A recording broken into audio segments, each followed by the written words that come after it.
Hey everybody, it's that time. Everybody wants to know if the Jets will trade down. But who knows what a good trade is and what a bad trade is? Let's check it out with the chart.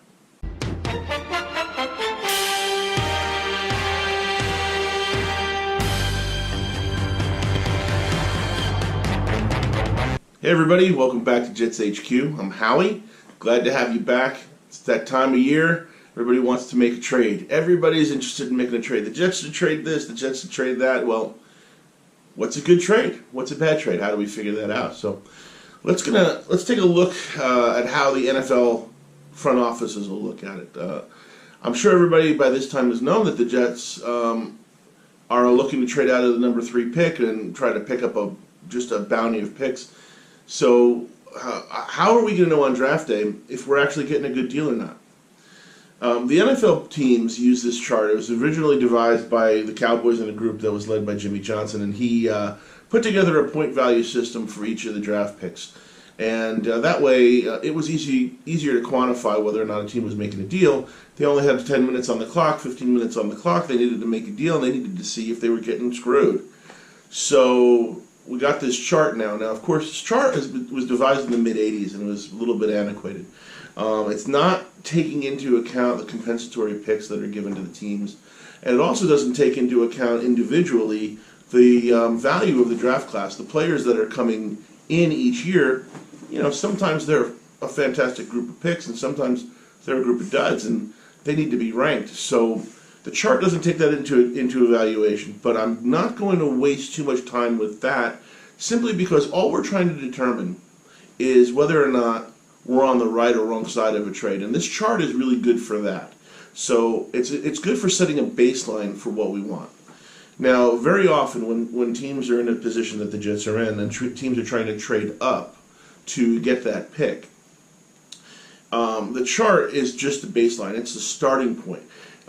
It's always going to be the team that's above, the team that has the higher pick, that's going to be getting more than the value of the chart. The chart is just the baseline. So in this particular case, I'm going to go over the 5 top teams that are going to be looking to trade on draft day and what their baseline is going to be to give to the Jets to get that number 3 pick. So let's start off. Okay, so anyway, the Jets have the number 3 pick in the draft, and their pick is worth 2,200 points. I'm going to show you the chart a little bit up close so you can see the first round and a little bit of the other rounds picks value system. But the Jets are worth 2,200 points at the number 3 pick. The first pick, the Arizona Cardinals, have the top pick that's worth 3,000, and the 49ers' second pick is worth 2,600 points. So there's quite a step up above the Jets to get to 2 and to get to 1. So teams that are talking to the 1, 2, and 3 teams are going to be offering a different group of picks, or at least have to get over that baseline a little bit differently to talk to each of the teams. Now, a lot of teams are going to want to get up to what San Francisco is at number 2, but they're going to have to come with that extra 400 points of value, and sometimes that's pretty steep. As you can see, Arizona's first round pick is worth 3,000, but their second round pick, which is at the top of the second round, it's almost a first round pick, is only worth 580 points. So a team like the Cardinals would, even their second round pick barely bridges the gap between their first and second picks of the first round. So that's what we're looking at. So we're going to take a look. Now, I'm going to go in order of the teams in need to move up. So the first one, now of course, I don't personally think that the Raiders are a team in need to move up, but in case they get nervous that their player isn't going to be there that they want, we can take a look and see what the Raiders would want to do to jump up just the one spot to get ahead of the Jets. Now, the Raiders at number 4, their pick is worth 1,800 points. So there's 400 points of value that they have to give the Jets right off the bat just to move up one slot. And that could be a pretty good pick. So as far as the Jets are concerned, in order to jump back from the number 3 to the number 4, the Raiders would have to give their second round pick. The second round pick is the number 35 pick, and it's worth 550 points. So that's about 150 points more value than the Jets pick. So the Jets would have to give them a little something back, and that would be like a 4th round pick, which is 105 points. So basically it would be the Jets' number 3 pick and their 4th round pick for the Raiders' number 4 pick and their second round picks, basically swapping a 4 and a 2. So is that enough for the Jets to drop down one spot? Probably not, depending on what's there and what's happened spots 1 and 2. So just remember that's a baseline, and if the Raiders want to move up for whatever reason, there's a little bit of value there. The Jets could actually end up with a decent pick in the second round, which would be very valuable. At number 4, the Jets could still be getting the pass rusher that they want, and they could pick up a good second round pick, which hopefully would be an offensive lineman. Anyway, I'm going to keep saying that. Okay, so the next team that's probably going to be looking to move up, and the next team of need would be the Giants. Now, it's a theoretical trade with the Jets because the Giants haven't traded with the Jets in 30 years. Dave Gettleman's a bit of a schmuck, and he's an old school dude, and he's probably not going to want to deal with the home team bullshit that comes with, oh, we gave up this to the Jets and have to worry about it for the next 5 years to see if our deal was better than their deal. Whether or not he's still going to be the GM in New York for the Giants, that's something that a lot of guys don't want to have on their head. Now, Mike McCagnon, on the other hand, is a pretty strong dude. He doesn't seem to care. He'll work with the Giants, but I don't think, personally, the Giants are going to make a deal with the Jets, or at least give them enough. They might want to try to swindle the Jets. But in this particular case, let's take a look at the baseline. Now, the Giants at number 6 have a pick that's worth 1,600 points. So 1,600, 2,200, they got to give us 600 points of trade value in order to move up. So what is that going to be? That would be a little bit tough to put together. There's 2 scenarios that I've envisioned here. So it would be the number 6 pick from the Giants, plus their number 17 pick, which they picked up for trading Odell Beckham Jr. Now that pick's worth 950 points, so the Jets would have to throw something back at the Giants. And that would probably be a 3rd and a 4th round. The 3rd round pick of the Jets, which is number 68, is worth 250 points. And the 4th round pick, which is number 105 in the draft, is worth 84 points. So together you get 334 points of value you're giving back. The Jets are still netting a little bit positive on this, but it would be the Giants' 2 first-round picks for our first-round pick plus a 3rd and a 4th. So we pick up an extra first-rounder, which is very valuable at number 17. We drop a little bit on 3rd and 4, and we swap places at 3 and 6. So that would still give the Jets a good spot in 2 places there, 6 and 17. Now, you got to remember one thing. 6 and 17 for the Giants, being worth 2,550 points, is actually almost enough for them to jump up to number 2 and not have to deal with the Jets. And that's much more likely. So since the number 2 pick is worth 2,600 points, and that's 2,550 points worth of value, it's very likely that if the Giants wanted to do that, they could throw in a 6th or a 7th or both in order to sweeten that deal enough to move up to number 2 and skip the Jets altogether. And that's much more likely to happen. So, right. Now, the other scenario between the Jets and the Giants, where they would swap the 6 and the 3 picks, would be the Giants giving next year's number 1. Now, when you deal with the following year's draft picks with the chart, basically you just take the current year that you have, the value, and you cut that in half.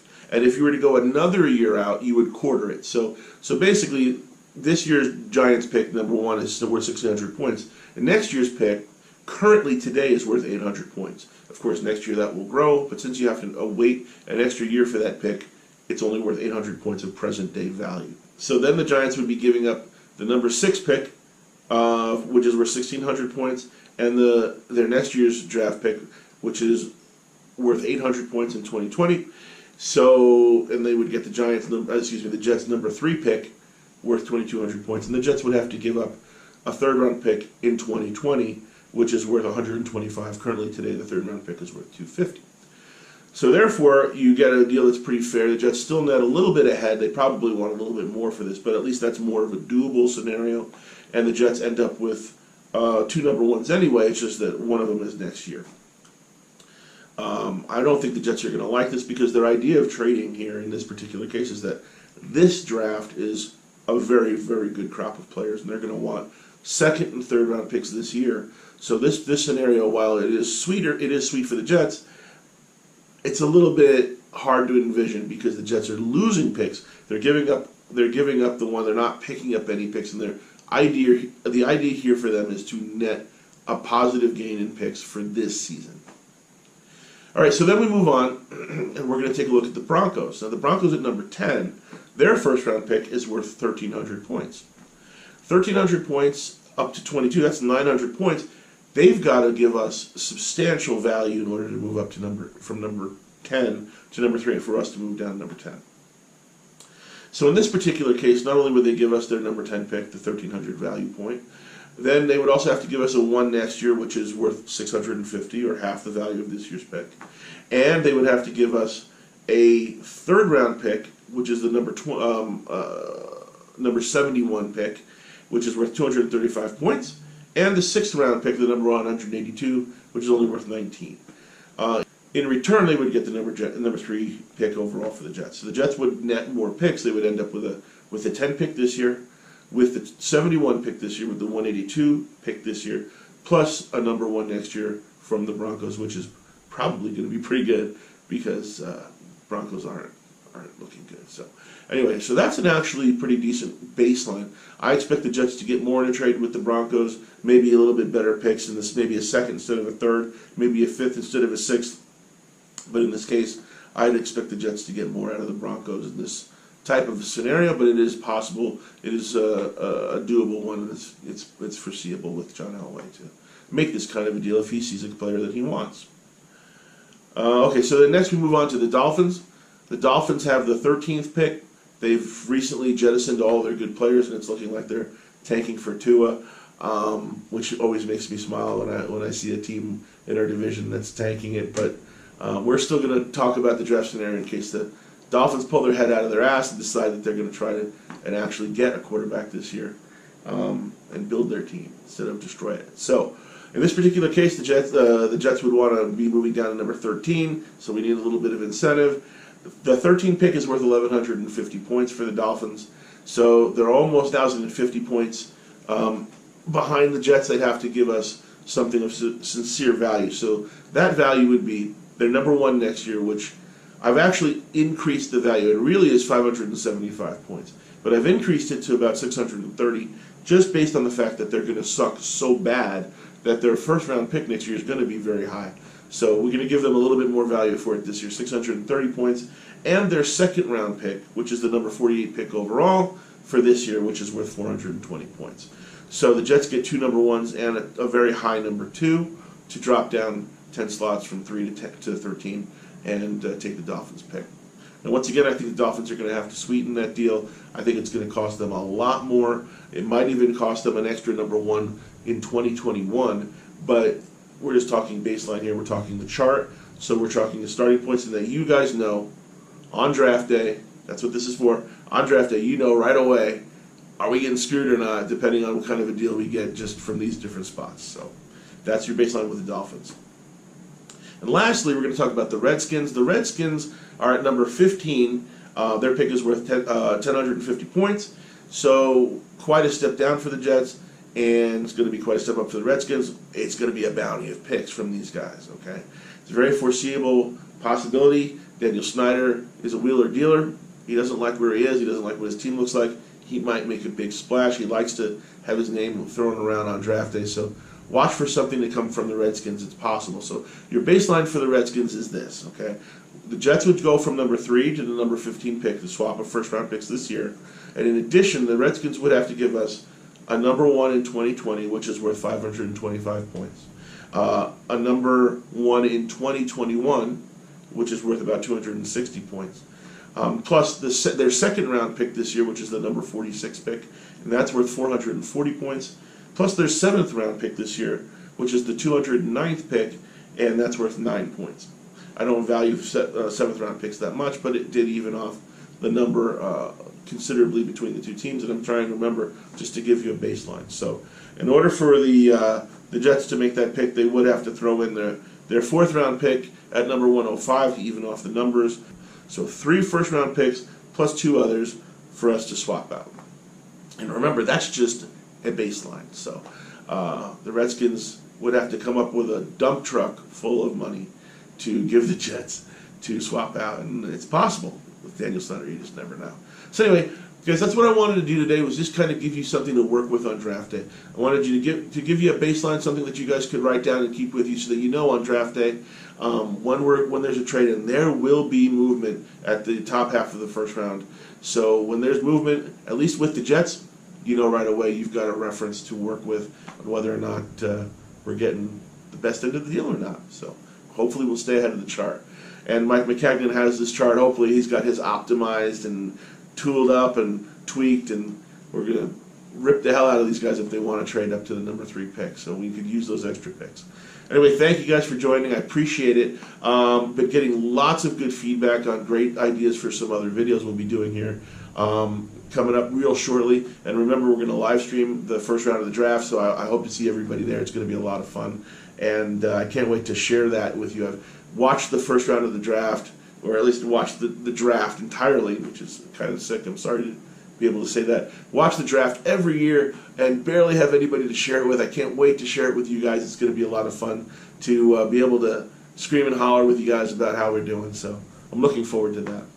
Anyway, thank you guys very much for joining me. Please like and subscribe to the channel. Please share the video, get the information out there. Bring your friends, come on back, and we'll see you next time on Jets HQ, all right? Remember, let's go Jets!